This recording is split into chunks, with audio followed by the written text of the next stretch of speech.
பிஜேபியோட C team அதை பற்றி நாங்கள் எந்த விதமான கமெண்ட்ஸும் சொல்ல விரும்பவில்லை. அது ப்ரோவாக இருந்தாலும் அங்கலாக இருந்தாலும் நோ கமெண்ட்ஸ். அது ஒன்றுக்குள்ளே ஒன்று அண்டர்ஸ்டாண்டிங். நீங்கள் வேறு கேள்விகள் கேட்டால் பதில் கிடைக்கும், வேறு எந்த கேள்விகள் கேட்டாலும் பதில் சொல்கிறோம். இது நோ கமெண்ட்ஸ். ஆம்புலன்ஸை விட்டு எடப்பாடி கூட்டத்தை கலைக்கணுங்கிற அவசியம் திராவிட முன்னேற்ற கழகத்துக்கு கிடையாது. அவர் அங்கிலன் ஆரம்பிச்சிருக்காருங்களா? யாரும் பாருங்க, இதில் பற்றி நோ கமெண்ட்ஸு. அது ப்ரோவாக இருந்தாலும் அங்கலாக இருந்தாலும் நோ கமெண்ட்ஸ். அதிமுக எடுத்த அதே நிலைப்பாட்டை விஜய் எடுத்து அரசியல் எதிர்த்து திமுக அறிவிச்சிருக்காரு. கருத்து 50 ஆண்டு காலமா அதிமுக எடுத்த அதே நிலைப்பாட்டை அரசியல் எதிர்த்து திமுக தாவேக தலைவரும் சொல்றாரு.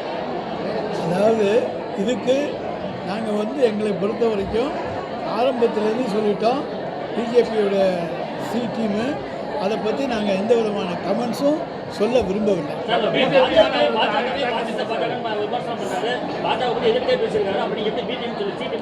அது ஒன்றுக்குள்ளே ஒன்று அண்டர்ஸ்டாண்டிங். நீங்கள் வேறு கேள்விகள் கேட்டால் பதில் கிடைக்கும், இதுக்குள்ளே கேட்டீங்கன்னா முடியாது.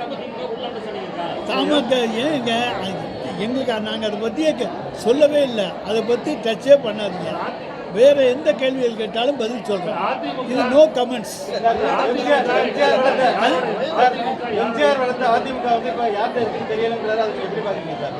அது தேடி பார்த்து அவர் கண்டுபிடிச்சு சொல்லட்டும்.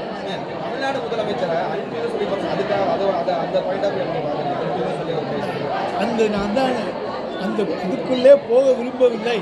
No comments. Edappadi Palaniswami ambulance சம்பவம் ஒரு சர்ச்சை பேசி அவங்க வழக்கு கூட பண்ணிருக்காங்க. என்ன ஆம்புலன்ஸ்? வேண்டுமென்றே நாங்கள் போற இடங்கள்ல அதிமுக நடந்துட்டு ஒவ்வொரு ஊரில் போயிட்டு இருக்காங்க. வேண்டுமென்றே ஆம்புலன்ஸ் உள்ள விடுறாங்க. அதில் ஆளே பேசவே கிடையாது. டிரைவர் நீ பேசினாதான் போகணும். அதாவது அவர் சொல்லுகிற கற்பனைக்கெல்லாம் நாங்கள் பதில் சொல்ல முடியாது. ஆம்புலன்ஸ் ஆளை ஏற்றிட்டு போகிறத அங்கே இருக்க பொதுமக்கள் பார்த்துருப்பாங்க. அதனால் அதில் ஏமாற்று வேலைகளுக்கு வழி இல்லை. ஆம்புலன்ஸை விட்டு எடப்பாடி கூட்டத்தை கலைக்கணுங்கிற அவசியம் திராவிட முன்னேற்ற கழகத்துக்கு கிடையாது. ஏன்னா எடப்பாடியை நாங்கள் வருகிற தேர்தலில் ஒரு எதிர்க்கட்சியாகவே நினைக்கலை. அவங்க எந்த கூட்டணியோடு வந்தாலும் எங்களை பொறுத்த வரைக்கும் திராவிட முன்னேற்ற கழகம் இன்றைக்கு அசைக்க முடியாத சக்தியாக இருக்கிறது. ஆம்புலன்ஸ் விட்டு அந்த கூட்டத்தை கலைக்க வேண்டிய அவசியம் திமுகவுக்கு இல்லை.